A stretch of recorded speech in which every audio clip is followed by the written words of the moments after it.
preparei alguma coisa relacionada a isso. Falamos terça-feira um pouco sobre aquele relógio que nós mostramos para vocês aí, que as pessoas às vezes têm dificuldade de ter um tempo a mais de oração. As pessoas às vezes falam com a gente nas nossas conversas e dizem: olha, pastor, eu não consigo ter mais que 10 minutos, 5 minutos de oração, é muito difícil. Então nós mostramos ali, terça-feira passada, um jeito para que você tenha condições de ter uma vida de oração um pouco mais intensa e extensa também, né? Se você seguir aquele exemplo que nós demos para vocês que estavam aqui terça, senão depois ele pode colocar para vocês observarem. Mas é muito fácil. Você primeiro tem que, é claro, adorar o Senhor, ler a palavra dele, né? Admirá-lo em seus atributos. E depois que você fez isso, então é importante que você reflita na palavra de Deus, e como espelho você deve, eu gosto daquilo que aqueles escritores antigos diziam, né? É difícil de entender isso que eu vou falar, mas eu tenho que ler a palavra contra mim. É interessante isso. Mas assim os puritanos faziam. Eles liam a palavra contra eles, e assim eles então entendiam e compreendiam aquilo que Deus exigia e buscava neles, né? Isso é importante. Eu dizia que semana passada que nós precisamos ler a palavra como nós olhamos para o espelho, né? Procurando ver se tem alguma coisa, alguma deformidade, alguma coisa que não está legal, para que a gente então possa acertar aquilo que não está certo, corrigir aquilo que não está correto. Em si deve ser a palavra de Deus. Devemos olhar para ela como olhamos para o espelho, contemplar a nossa face ali, e aí corrigir aquilo que está errado. Colocou lá, é adoração, confissão, intercessão, petição e ação de graças. Você pode até mudar, como eu falei semana passada, você pode pôr adoração, você pode pôr a confissão depois ações de graças, depois intercessão e por fim petição. Isso é muito importante. Se você fizer isso, você vai ter meia hora de oração tranquilo, porque você vai adorar. Para adorar, você tem que ler a palavra, principalmente os salmos. Aí você adora Deus nesse período. Depois você vai confessar aquilo que Deus mostrou para você. Depois você vai agradecer ao Senhor, né? Agradeça a Deus. Jesus sempre agradecia antes de pedir. Eu disse isso aqui semana passada. Jesus, ele antes de orar, ele agradecia ao Pai, porque ele sabia que o Pai ouviria ele. Isso é importante. Depois então você faz uma petição, e depois você intercede por pessoas, porque nós temos que orar pelos outros também. Lembra de Jó, por exemplo? Jó teve a sorte dele mudada enquanto ele orava pelos amigos dele. Isso é curioso, né? Então é importante nós orarmos pelos outros também. E lembre-se que os amigos de Jó não eram aqueles amigos, vamos lá, né? Eram uns meio traíra que tinha por aí, né? A gente de vez em quando, alguns amigos meio traíra, que vêm não para nos consolar, mas para nos atacar, para pôr para baixo, né? Nós já estamos lá naquela situação difícil, e eles vêm, pisam na gente, colocam a gente para mais baixo ainda, puxa a gente para um lugar pior ainda. Esses eram os amigos de Jó. Mas a Bíblia diz que mesmo assim Jó orou por eles. Enquanto ele orava pelos amigos, isso está escrito na Bíblia, né? Enquanto Jó orava pelos seus amigos, a situação de Jó era difícil, mas ele orava pelos amigos. Jesus na cruz orava por aqueles que estavam ali, né? Crucificando ele. Então isso é uma coisa que nós precisamos entender, que nas nossas orações nós temos que ter um período de intercessão. Tem que haver intercessão. Eu não posso orar só por mim, né? A oração do Pai Nosso nos ensina isso, que é o modelo das orações, né? Então eu tenho que também ter um período de intercessão, junto com as petições que são minhas, em particular minha, tá? Então esse é um modelinho para você só seguir, para você copiar e colocar sua vida de oração dentro disso. Eu tenho certeza que você vai conseguir desenvolver minutos a mais de oração, viu? Quem sabe 30 minutos, 45 minutos, Isso é muito importante. Eu disse aqui que eu tenho o costume de ler salmos antes de eu orar. Então, eu tenho orado de manhã e às vezes eu leio 10 capítulos da Bíblia para que eu possa orar. E aí, eu dentro daquilo, eu então vejo o que está errado, eu vejo aquilo que eu posso contemplar de Deus e adorar a Deus naquilo que aquela palavra me mostra. Então eu faço isso, eu adoro a Ele, eu contemplo a Ele, eu então confesso meus pecados, confesso meus erros, e aí então eu entro nesse período de oração e a gente consegue fazer um tempo a mais diante do Senhor. Ok? Obrigado, filho. Obrigado, viu? Eu estou meio ruim da garganta, né? Já tomei 2 injeções. Nós vamos conseguir. Vamos lá rapidinho para a gente falar aquilo que eu quero falar com vocês um pouco hoje. Lucas 11, eu vou passar por vários versículos, mas você vai entender o que o Senhor colocou no meu coração no dia de hoje, que é a importância de aprendermos a orar. Você sabe orar? É importante saber orar. E a oração a gente aprende. Nós aprendemos a orar. Ninguém nasce já sabendo orar, né? A oração nós aprendemos, nós desenvolvemos, né, nossa caminhada com Deus. Então nós aprendemos essa vida de oração, né? E quanto mais nós aprendemos, mais comunhão e intimidade com Deus nós vamos adquirir. É impossível você ver alguém próximo do Senhor que não tenha uma vida de oração. É difícil você ver um cristão que não ora. O cristão que não ora, logo ele não é cristão. Entendeu? O cristão é aquele que ora. O cristão é aquele que tem comunhão com Deus. Então, se nós vemos pessoas cristãs que não gostam de orar, então nós podemos duvidar de que essa pessoa é de verdade cristão, de que ela é uma discípula de Cristo. Porque vamos no texto que talvez vai ficar mais importante para você entender. Lucas 11, verso 1, eu quero falar sobre aquilo que os discípulos disseram aqui. Lucas, Evangelho de Lucas 11, 1. Certo dia, Jesus estava orando em determinado lugar. Você vai sempre ver, principalmente em Lucas, Jesus orando.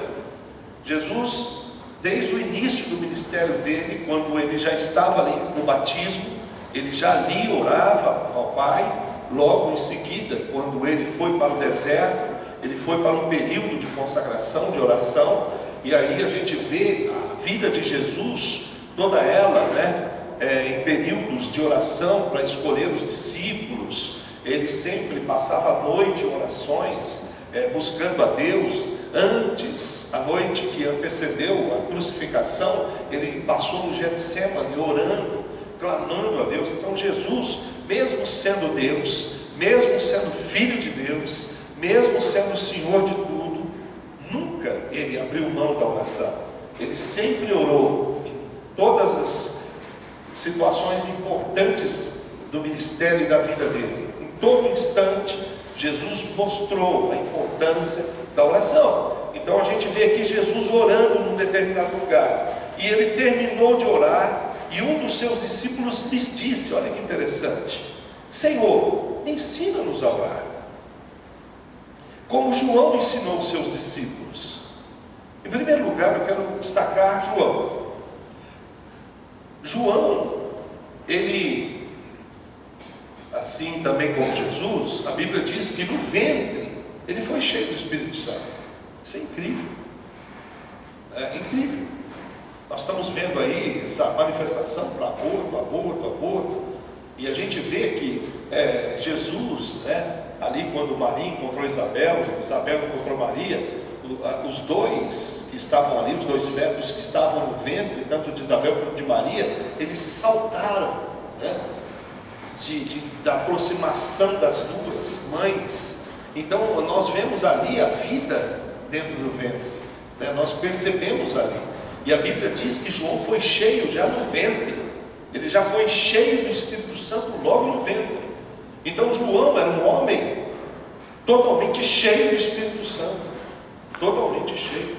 Mas o interessante é que a gente percebe, por exemplo, que mesmo ele sendo esse homem cheio do Espírito Santo, também ele não abriu mão de uma vida de oração. Por quê? Porque o texto afirma que a maior preocupação de João foi ensinar os discípulos deles a orar.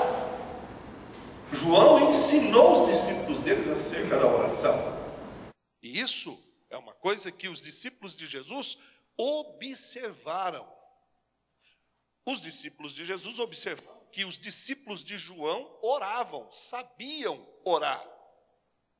E aí, vendo que os discípulos de João sabiam orar, os discípulos de Jesus chegaram até o mestre e disseram: Senhor, nós não sabemos orar. O Senhor ainda não nos ensinou a orar.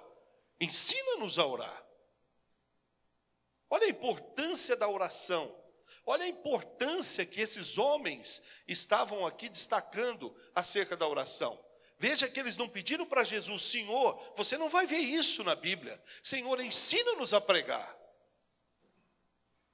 Eles eram discípulos, pregadores. Eles eram anunciadores do reino de Deus. Eles eram anunciadores das boas novas. Eles eram seguidores do mestre Rabi, que ensinava as escrituras como ninguém. Mas em nenhum momento eles disseram: Senhor, ensina-nos a pregar. Em nenhum momento eles disseram: Senhor, ensina-nos como faz esses milagres. Você não vê isso. Você não vê isso na Bíblia. Mas o que nós vemos é: ensina-nos a orar. Porque tudo na vida cristã depende da oração. Tudo na vida cristã está respaldada pela oração. A oração é o alicerce da vida nossa com Deus. É o alicerce da vida de qualquer discípulo de Cristo.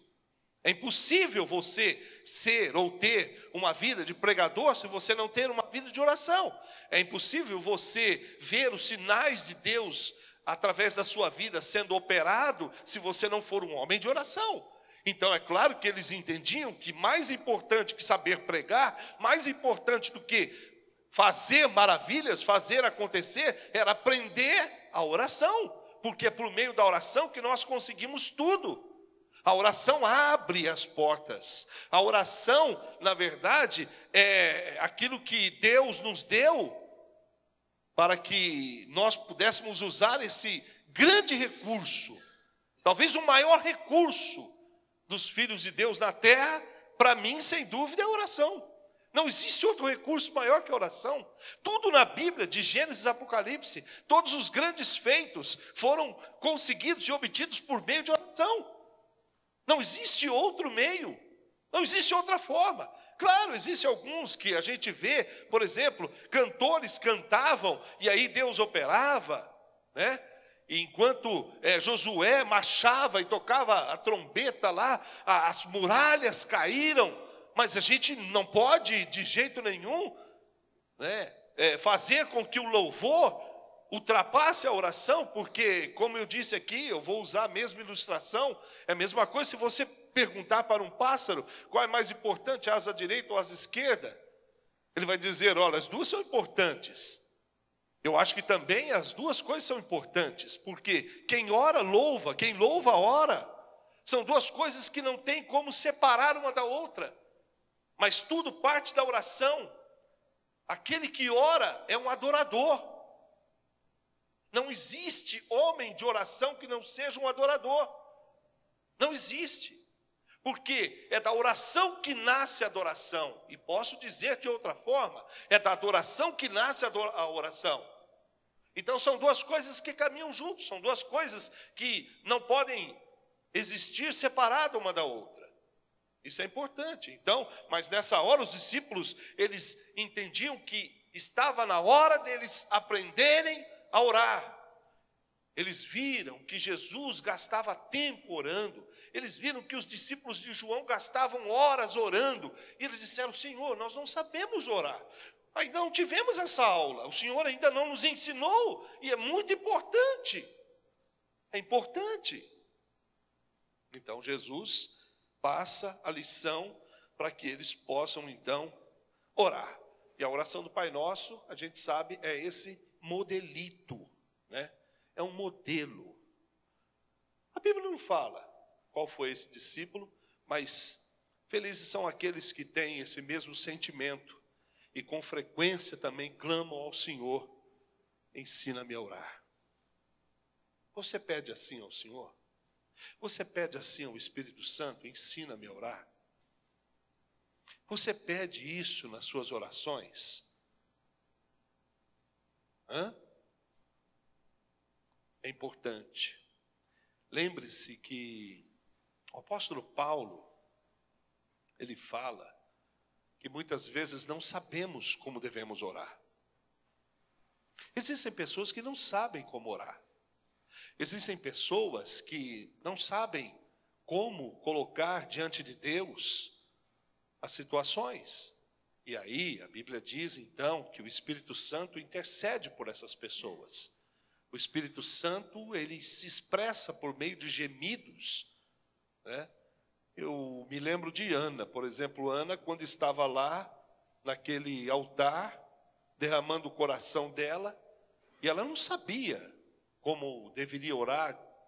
Ela estava, de uma certa forma, expressando-se através de sussurros, de gemidos, ao ponto que aquele sacerdote Eli olhou e disse: essa mulher está embriagada. Essa mulher está embriagada, ela não está muito certa, ela não está sã. E então ele vai corrigi-la, e ela diz: não, meu senhor, eu sou uma mulher atribulada, eu estou chorando e derramando o meu coração diante de Deus. Então, às vezes, nós não sabemos orar, por isso que precisamos, em primeiro lugar, ler a palavra de Deus. Porque é lendo a palavra de Deus que você aprende a orar. Lembra aquilo que eu falei semana passada? Quando você é pai de uma criança, mãe de uma criança, você vai ensinar a linguagem, você vai ensinar a comunicação com aquela criança, com aquele bebê. Então é falando com ela. Qual é a linguagem de Deus? A palavra. Então Deus quer que eu me comunique com Ele por meio dessa palavra. Só isso Ele entende, só isso Ele compreende. Então, quanto mais eu tenho da palavra em mim, minhas orações, elas serão mais interessantes diante de Deus. Minhas orações serão mais bíblicas diante de Deus. Minhas orações serão mais próximas da vontade de Deus, porque eu vou conhecer a vontade de Deus. Eu vou conhecer aquilo que Deus quer. E João disse que essa é a certeza que nós temos, que se nós orarmos segundo a vontade dEle, Ele nos atende. Então é importante conhecermos a Bíblia, porque a Bíblia é o manual da vontade de Deus. Então, quanto mais você ler, mais você conhecer, mais você vai saber orar e falar com Deus.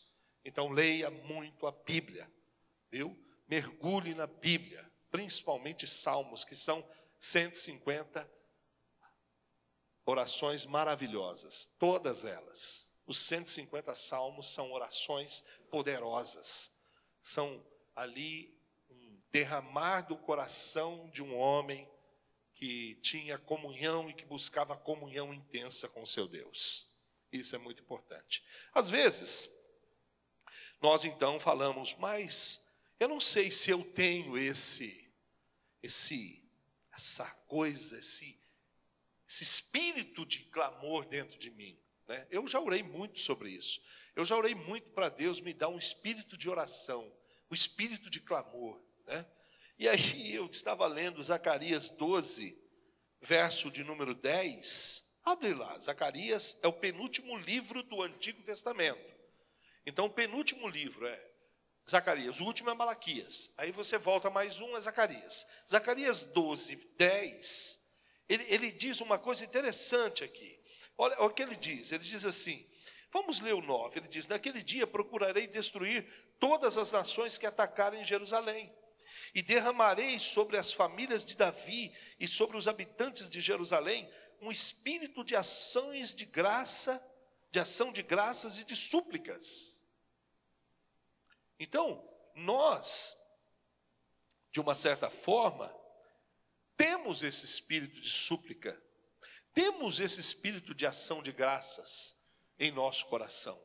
Temos dentro de nós aqueles, como eu disse, que são de verdade cristãos, que são de verdade filhos de Deus, aqueles que nasceram do Espírito e não da carne somente, mas aqueles que passaram pelo novo nascimento, aqueles que um dia foram regenerados, eles também receberam esse espírito de súplica. Então, por isso que não dá para, entender um cristão que não gosta de orar. Dá para duvidar dele, dá para duvidar se de fato ele é filho de Deus. Porque se ele não fala a linguagem de Deus, e a linguagem de Deus é a oração, se ele não procura através da oração manter contato diário com Deus, manter comunhão com Deus, então é difícil. É difícil nós termos uma vida de comunhão com o Senhor, se não pela oração. Se não for pela oração. Isso é claro. E aí, eu quero que também você vá comigo em Mateus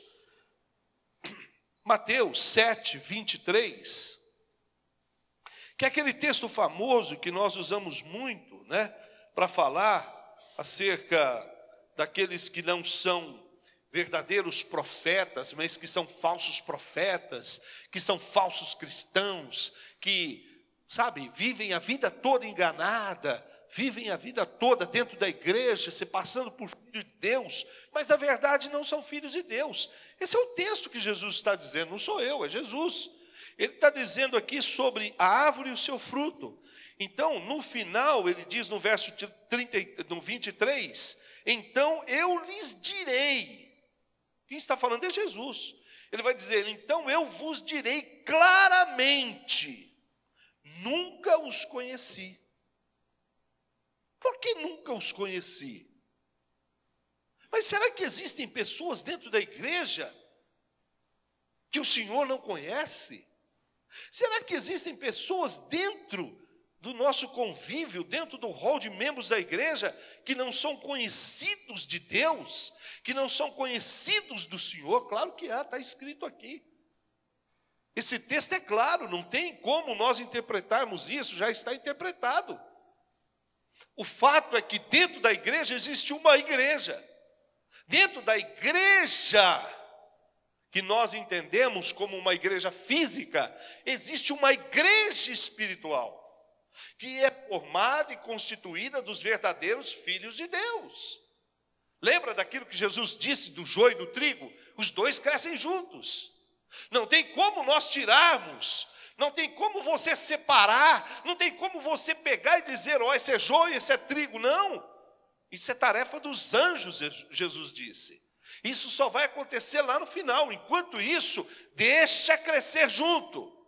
Então a verdade é que entre nós existem pessoas que não são conhecidas de Deus. Por que não são conhecidas de Deus? Porque não falam a linguagem de Deus, porque não se comunicam com Deus, porque não desenvolvem uma comunhão com Deus. Porque o próprio Jesus disse, eu não te conheço. Eu não conheço você. Qual é a forma de você ser conhecido de Deus? Por meio da oração. É por meio da oração que eu sou conhecido. Lembra que muitas vezes a gente leu isso na Bíblia, em algumas passagens, que homens de oração são conhecidos nos céus. Homens de oração são conhecidos lá. Elias era um homem conhecido no céu. Samuel era um homem conhecido no céu. Os céus falavam deles, antes deles chegarem lá. Porque quando eles oravam, os céus, a Bíblia diz, respondiam. Os céus paravam para ouvir esses homens santos. Como Elias, que chegou diante daqueles 850 profetas e disse, agora é a hora, Senhor. Mostra que tu és o rei, o Senhor é o único Deus, derrama fogo dos céus. Como pode, irmão? Senão um homem que é conhecido no céu, senão um homem que é conhecido de Deus. Então a verdade é, para que nós sejamos conhecidos de Deus, precisamos ter uma vida de oração. E a pergunta é, você ora? Você tem uma vida de oração? Como foi seu dia? Em que momento do dia você falou com Deus hoje? Em que momento do dia você parou um pouco para ter contato com Deus, para falar um pouco com Deus? Lembre-se da recomendação de Paulo, lá em Tessalonicenses. Vamos lá, em 1 Tessalonicenses 5, que é a obrigação nossa, o dever nosso. Ele dá instruções finais aqui no capítulo 5 de 1 Tessalonicenses, e ele começa a falar sobre algumas obrigações, como, por exemplo, o verso 16, que ele diz: alegrem-se sempre. Então, a alegria não é uma opção, não é opcional. É um dever, é um mandamento. Ele está dizendo: alegrem-se sempre, não importa, vocês têm que se alegrar. E no verso 17 ele diz: orem continuamente. Ou seja, em outras versões está escrito: orai sem cessar. Orem sem cessar, orem continuamente. Porque é por meio da oração que o contato entre vocês e Deus vai acontecer. E esse contato é importante porque isso vai deixar vocês familiarizados com Deus. Deus manterá contato com vocês. Lembre-se, mais ou menos assim, rapidinho, eu estou fazendo uma salada aqui, mas dá para você entender. Lembre-se, por exemplo, quando Israel ficou 40 dias longe de Moisés. Você lembra ou não? Moisés subiu lá no monte, ficou 40 dias lá. O que aconteceu, Arnaldo? Perderam contato com Moisés. Moisés já era. Vamos fazer um bezerro aqui, vamos adorar logo. A gente precisa de um Deus. Como Calvino dizia, o nosso coração é uma fábrica de ídolos. Para de orar que você vai levantar outro ídolo dentro de você. Para de manter contato com Deus e você vai ver que vai nascer um ídolo dentro do seu coração. Você vai levantar outro ídolo, outro Deus na tua vida. Porque nós não vivemos sem alguém para adorarmos. O homem foi feito para adorar. Essa é a verdade. Então nós precisamos manter contato com Deus diariamente, para que Ele seja sempre o centro de nossa vida. O que aconteceu? Moisés desceu de lá, perdeu o contato, o povo disse: Moisés, não achou que você não ia voltar mais? Nós não sabíamos se você estava morto, vivo. Então nós adoramos isso daqui, ó. A falta de contato, a falta de manter um diálogo, a falta de conversarmos, de falarmos, a falta de colocarmos nossas necessidades, o nosso coração. Oração, irmão, é para derramar o coração e a vida diante de Deus. Oração é para a gente consertar aquilo que está errado. Oração é para a gente apresentar as nossas mazelas diante do Senhor. Oração é para a gente arrancar. Sabe aquela máscara que a gente às vezes veste perto dos irmãos? Ai, como sabemos fazer isso, hein? Como sabemos disfarçar? Como sabemos ser artistas? Porque a palavra máscara vem disso, dos artistas. Somos verdadeiros artistas. Fazemos uma representação de santidade, mas Deus sabe tudo sobre a nossa vida. Na oração, por isso Jesus disse: entra no teu aposento, fecha a porta. Ali o Pai te vê em secreto, não adianta, meu. Mas o teu quarto pode ser esse banco que está aí, esse banco que está aí. O teu quarto pode ser aqui, onde eu vou orar daqui a pouco. Aqui é meu quarto, onde eu derramo o meu coração diante de Deus, onde eu tiro a minha máscara, onde eu mostro de verdade quem eu sou. Então oração não é só para pedir coisas que eu preciso, que eu necessito, mas o mais importante que eu aprendo na palavra é que o meu coração seja derramado diante de Deus. É que eu use a oração para que eu mostre de verdade o que eu sou, que Ele já sabe. Mas eu preciso verbalizar minhas misérias, eu preciso colocar para fora. Eu preciso, enquanto eu estou aqui, porque a oração é para essa vida. Nós vamos ver daqui a pouco. Eu não tenho muito tempo, mas a oração é para agora. A oração é para esse tempo. A oração é para esse momento que nós estamos vivendo.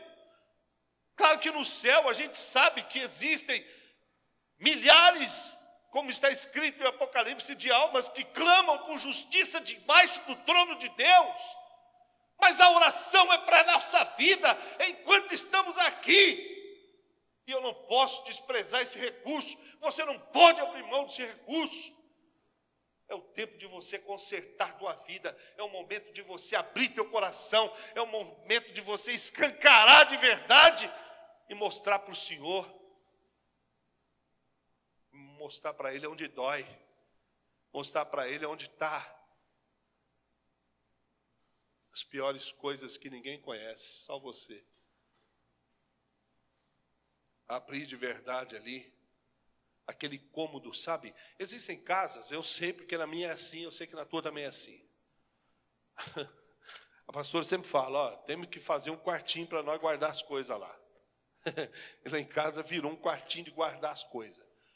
Tem um negocinho, não tem onde pôr, põe lá naquele quarto lá. É um quarto que quase ninguém entra. Essa noite, a oração serve para isso. Para você abrir esse quartinho teu e tirar todos os demônios de lá, todos os bichos que tem de lá, todas as suas neuras que tem lá, todas as suas coisas que está lá. Despejar diante de Deus, convidar Jesus para entrar. Entra aqui, Jesus, vem cá ver. Olha essa bagunça aqui, ó. Olha que coisa horrorosa, olha que coisa feia, olha que coisa horrível. Para terminar, eu quero que você talvez nunca viu isso, e também não saia falando isso aí, porque vão falar, poxa, o pastor está fazendo e pregando uma heresia lá, uma bananada tremenda. Mas é que eu entendi e vi hoje um jeito diferente nesse texto, e eu quero compartilhar com você. Para isso eu quero que você vá lá em Lucas, no capítulo 16, rapidinho. Lucas 16, você já ouviu falar daquela parábola do rico e do Lázaro? Então, é uma coisa interessante, porque mostra a vida de duas pessoas. Mostra a vida, por exemplo, de uma pobre alma, que ela havia ingressado ali no Hades, no inferno, e quando ela chegou no inferno, a primeira coisa que ela foi fazer é se matricular na escola da oração. Interessante isso, pastora. Primeira coisa que ela fez quando chegou no inferno, ela foi procurar a escola de oração. Por quê? Porque o texto diz isso. Olha só, a Bíblia diz que, no verso de número 23, que no Hades, onde ele estava sendo atormentado, ele olhou para cima. Olha, quando ele chegou lá no Hades, ele procurou orar o lugar onde tem uma escola que me ensina a orar, a falar com Deus. Porque eu vou falar com Deus. Eu quero agora falar com Deus. Eu quero falar desse meu sofrimento. Eu quero falar dessa situação difícil que eu estou vivendo, dessa agonia que eu estou tendo da minha alma. É terrível essa agonia, é terrível a situação minha, eu preciso de um alívio. E ele foi, se matriculou e ele começou então a pedir um alívio para a situação que ele estava vivendo, que ele se dizia atormentado, porque ele clamou e disse, tem misericórdia de mim, porque eu estou numa situação terrível, molhe a ponta do teu dedo aí na água e me põe na minha boca, porque onde eu estou é um lugar terrível. Tudo que ele queria era alívio, mas ele teve a vida toda para pedir isso. Ele teve a vida toda para desenvolver uma comunhão com Deus. E durante a vida toda, o que ele fez? Desprezar a oração. Recusar a oração. Resolveu não falar com Deus. Prova é que nem com Deus ele falou. Ele falou com Abraão, um homem. Ele falou com Abraão, porque ele não achava Deus, porque ele não encontrava Deus, porque ele nunca teve momento com Deus. A única figura que ele achou foi Abraão. Então ele resolveu recorrer a Abraão, um homem que não podia fazer nada. E é isso que muitos fazem. Na ausência de Deus, eles pedem para tudo que tem, qualquer coisa que existe. Qualquer um que se apresenta, está ele pedindo. Mas foi inútil. Por quê? Porque ele não podia mais sair daquele lugar. Ele não podia mais sair daquela situação em que ele estava. Porque foi informado para ele que quem entra naquele lugar não sai mais. Então, na verdade, as orações daquele moço não serviam para nada. Não tiveram efeito nenhum. Todos os pedidos que ele fez, você vê aí os pedidos, para que alguém fosse enviado à casa dele e falasse para os outros irmãos, porque ele disse, eu tenho mais 5 irmãos, avise para eles não virem aqui. Tudo foi negado, tudo foi negado. Você vê que até os demônios uma vez foi atendido, enquanto estavam aqui. Que isso, pastor? Jesus ouviu a oração dos demônios. Quando os demônios em Marcos 5 pediram, manda-nos para os porcos. O que Jesus fez? Atendeu. Isso vai. Acaba com os porcos aí. Oração é para essa vida. Sabe aquela coisa que a igreja católica tem de oração pelos mortos? Não funciona. Oração de mortos não funciona. Oração para mortos não funciona. Oração é para vivos. Vivos devem procurar a Deus. Vivos devem desenvolver comunhão com Deus. Vivos devem expressar, procurar, sempre enquanto nós estamos aqui, colocar nossa vida, nossos problemas, colocar todo o nosso ser diante de Deus, caminhar com Deus, procurar cada dia mais uma comunhão com o Senhor, uma aproximação com Deus. Quanto tempo você ora? Quanto tempo você fala com Deus? Quanto tempo você busca Deus no seu dia? Eu falei aqui esses dias, volto a dizer, de um homem, George Whitefield, um homem que revolucionou a América, talvez o maior de todos os homens de Deus. Sabe quanto ele gastava de oração por dia? 8 horas. 8 horas. Ele dividiu o dia dele em 3 etapas. 8 horas ele dormia. 8 horas. Ele trabalhava, vivia para a família, fazia tudo que tinha que fazer. E as 8 horas que sobrava, ele orava a Deus. Ele ficava no quarto trancado e ninguém podia entrar lá. Essa semana eu li sobre Susanna Wesley, mãe de John Wesley, Charles Wesley, que eram amigos. John Wesley era amigo de George Whitefield, viveram juntos, separados por uma doutrina. Um era calvinista, o outro era arminiano, mas homens poderosos, homens tremendos. Sabe quantas horas essa mulher que tinha 18 filhos, eu vou dizer para você, ela tinha 18 filhos. Susanna Wesley, no meio de 18 filhos, toda a tarefa que você sabe que tem uma mãe, talvez você tem 3 filhos, 2 filhos, e você acha que você trabalha muito, ela tinha 18 filhos. Mas ninguém tirava dela 2 horas, porque 2 horas do dia dela era dentro do quarto, trancada, com a porta fechada, derramando o coração diante de Deus, clamando pelos filhos.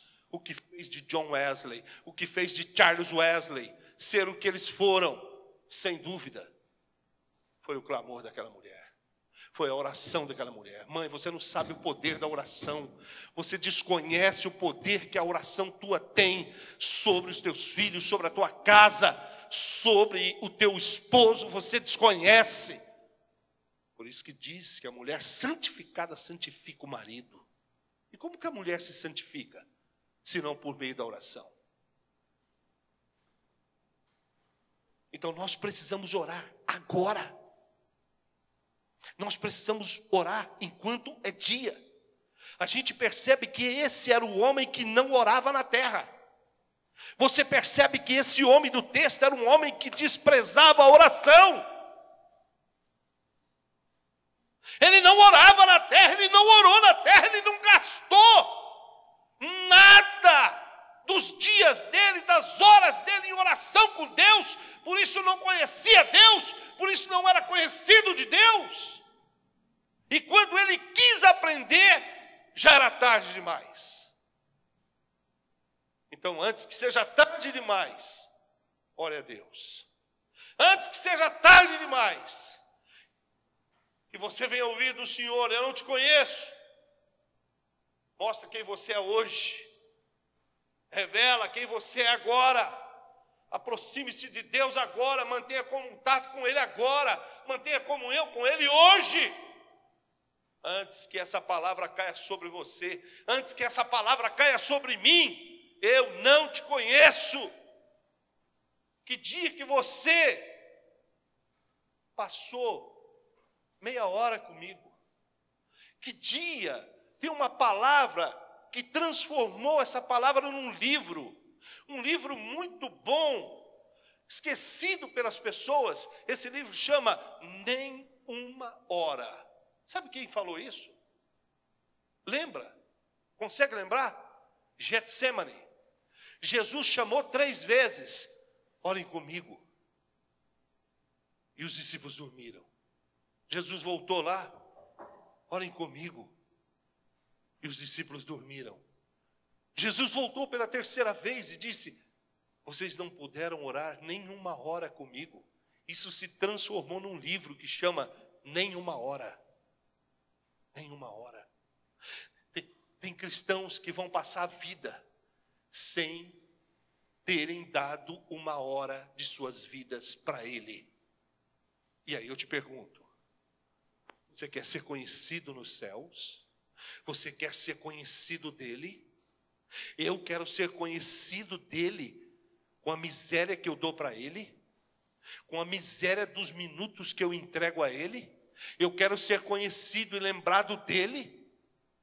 Não, eu não vou ser lembrado. Eu não vou ser reconhecido. Eu não vou ser reconhecido. Então, antes que isso seja tarde, vamos fazer isso agora. Vamos pedir isso: Senhor, ensina-me a orar. Ensina-me a orar, Senhor. Porque a oração é a única coisa que nos mantém em contato com Deus. Não é através da oferta, não é através, sabe, da sua tentativa de ser, como eu preguei aqui domingo, certinho, bonzinho. Não, é a oração. Só a oração. Só o quebrantamento. Só o derramamento. Só as lágrimas que você derrama. Dizem que a água ungida, já ouviu falar na água benta? Já ouviu falar na água ungida? Lá no catolicismo falam de água benta. Aqui no meio evangélico fala de água ungida. Você quer conhecer a água ungida? Você quer saber qual é a água benta? É aquela que os teus olhos derramam. Essa tem poder. Essa tem poder. Isso muda. Isso transforma.